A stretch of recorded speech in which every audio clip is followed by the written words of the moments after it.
pengembangan kompetensi pegawai negeri sipil melalui jalur pendidikan Part 1. Halo sahabat ASN, sudah tahu belum tentang pemberian tugas belajar ASN? Simak info berikut ya. Nah, Sobat ASN, tentang Surat Edaran Menpan nomor 28 tahun 2021 tentang pengembangan kompetensi bagi pegawai negeri sipil melalui jalur pendidikan, SE tersebut diterbitkan dalam rangka mendukung transformasi sumber daya manusia aparatur melalui percepatan peningkatan kapasitas pegawai negeri sipil berbasis kompetensi. Perlu dilakukan pengembangan PNS melalui jalur pendidikan dalam bentuk pemberian tugas belajar yang dilakukan dengan selektif, objektif, efisien, akuntabel, dan transparan serta mempertimbangkan aspek keuangan negara. Apa saja syarat penetapan tugas pelajar?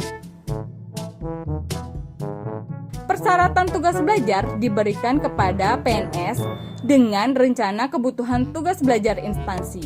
Berikut syarat tugas belajar bagi PNS. Memiliki masa kerja minimal 1 tahun sejak diangkat sebagai PNS.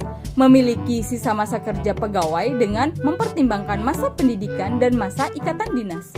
Memiliki penilaian kinerja dalam 2 tahun terakhir paling rendah dengan predikat baik.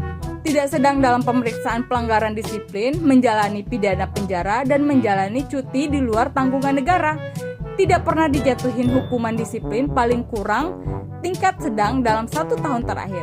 Menandatangani perjanjian terkait pemberian tugas belajar.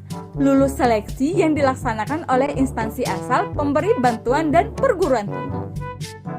Untuk syarat perguruan tinggi dan program studi, persyaratan perguruan tinggi dan program studi dalam penyelenggaraan tugas belajar bagi PNS yakni tugas belajar diselenggarakan pada perguruan tinggi dalam atau luar negeri.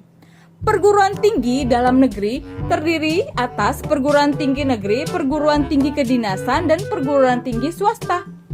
Perguruan tinggi luar negeri adalah perguruan tinggi yang diakui oleh negara yang bersangkutan. Tugas belajar dapat dilakukan secara jarak jauh, kelas malam, atau pada hari Sabtu dan Minggu yang telah memiliki izin. Program studi yang dipilih sesuai dengan perencanaan kebutuhan tugas belajar instansi. Penyelenggara program studi dalam jenis akademik, vokasi, atau profesi. Program studi memiliki akreditasi minimal B untuk perguruan tinggi dalam negeri dan C untuk perguruan tinggi dalam negeri yang belum memiliki akreditasi B atas persetujuan menteri. Diakui oleh kementerian yang menyelenggarakan urusan pemerintah di bidang pendidikan dan atau program studi perguruan tinggi luar negeri.